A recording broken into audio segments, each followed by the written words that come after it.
Look at there, Yes, Jack sir. Prince and Old Hubbard High School. Old Hubbard High.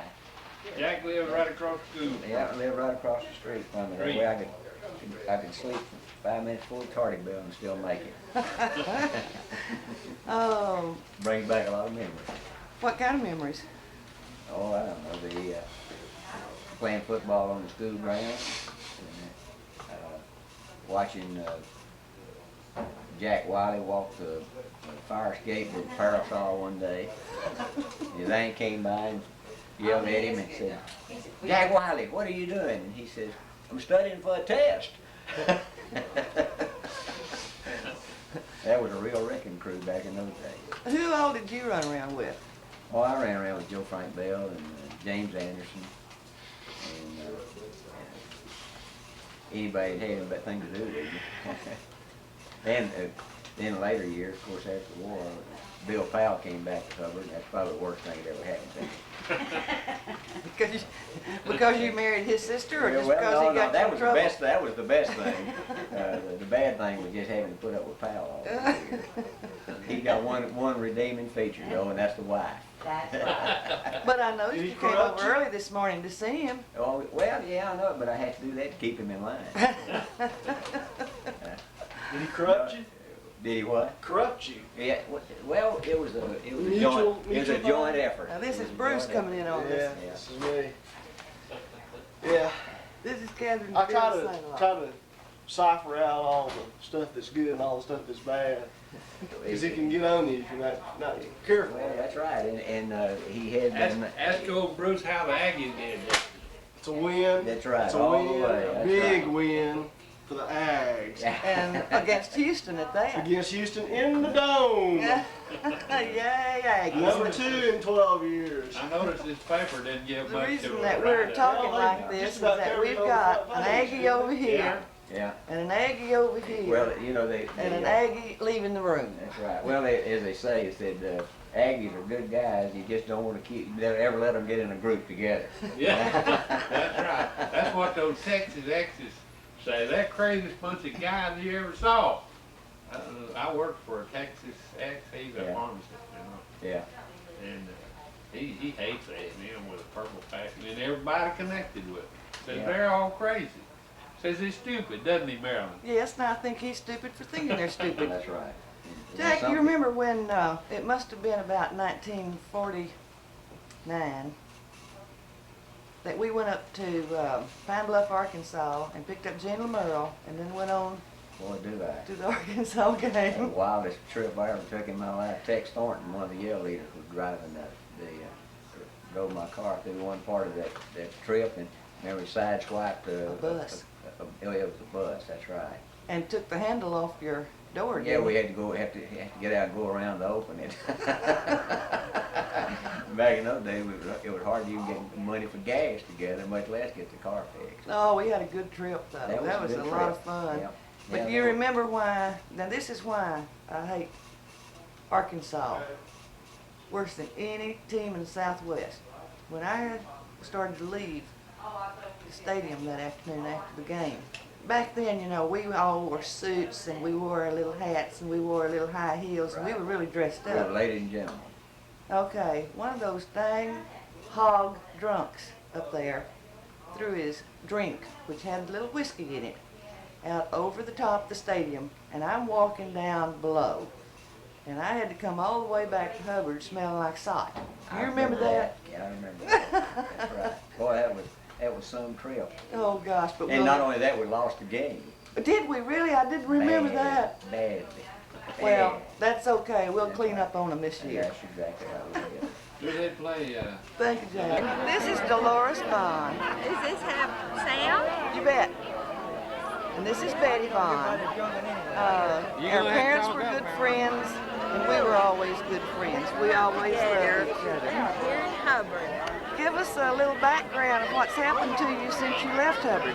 Oh, well, I have acquired a couple of children, Alan and Jane, and a little granddaughter and another little grandchild on the way. Aren't they fun? Also, she acquired a PhD degree in Spanish. We heard about that. We we hear that both of you have just done quite well. I think Hubbard has two sisters here they can be very, very proud of. We've always loved you. And you had a showing of your art for the homecoming. Right. What's the favorite one that you've painted of Hubbard? Well, that would have to be the street scene, Magnolia street scene. Restored Hubbard after the tornado, the way it looked in the 30s. And parties on Saturday night. And I understand that painting is everyone's favorite. And we appreciate you painting that. I love doing it. I think anyone that has a print of that is going to be awfully proud of it. Girls, I appreciate this. Now we're going to stop and look at pictures of Dolores' grandbaby. Christ was born across the sea with a glory in his bosom that transfigures you and me. As he died to make men holy, let us live to make men free, while God is marching on.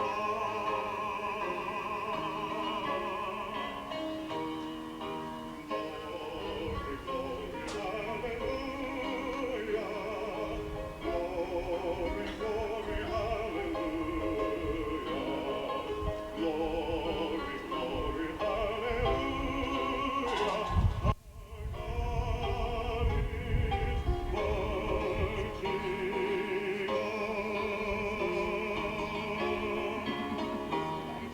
Glory, glory, hallelujah. Glory, glory, hallelujah. Glory, glory, hallelujah.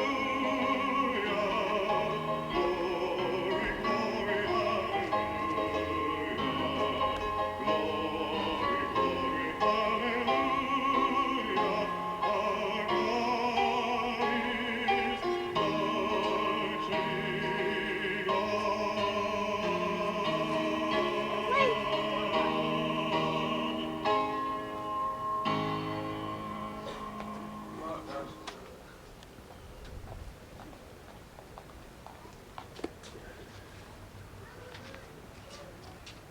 On July the 17th, less than 3 months ago, my daughters lost their mother. I didn't tell you that because you stir up the passion. Because when we grow too old to dream, memories will live in our hearts. I told you that because on July the 19th, incidentally, almost to this very minute, on July the 17th, almost within 3 or 4 minutes, she took her last breath. She's gone, be reunited in the heavenly home, where she's been 10,000 years, not shining as the sun. She'll have no less days to God praise than when she first begun. Now, I had my girls then to support me with their patience, with their strength, and I have them here today, and my love for them will never, never die. Sam, my sister told me 3 or 4 days ago about a conversation she had with you, having heard of the invitation that I extended to those of you that we're so honored to have as our guest today. My daughters and I are so honored to be your hosts. And in that conversation with Sam, I don't know exactly how it went, but Sam, sister thought that in lieu of church services, since I said I didn't want to preempt any church services, that maybe I was going to deliver a sermon. Well, I tell you, Sam is purported to have said that he can. So I tell you, those that have a bias in my favor, like my sister, or like Sam, or like Boogie, put too much trust in me sometimes. But I thought, in just a few moments, I would try to encapsulate for you what 65 years committed to me sometimes to a faith that wavered, never broke. Filtering out what preachers said, filtering out what a devoted mother said, and a devoted father, filtering out the electronic ministry as we've known it over the last few years with the scandals that have tried to pretend has turned out to be ritual and religion and not Christianity, because there is a big difference. So after all those thoughts, Sam, I thought I would give this short sermon. The mind of this, with the limitations that I have. And I would tell you that first, I am convinced that it's the quality of life, not the quantity, that counts. I am convinced that God will judge us on the basis of our worth, not on our wealth. What are we worth to our families? What are we worth to our fellow man? What are we worth to this community? What are we worth to this state? And what are we worth to this nation? And finally, what are we worth to the eyes of God? Thirdly, because of Jesus' death on the cross for the propitiation of our sins, I believe that forgiveness is available to us all, provided that any petition on our part comes with penitence from an humble and contrite heart. And fourthly, because of Christ's resurrection, I believe that our life will not be limited to our sojourn on this sphere. There has to be something greater awaiting us, because I believe that those of us who profess to be Christians will never meet for the last time.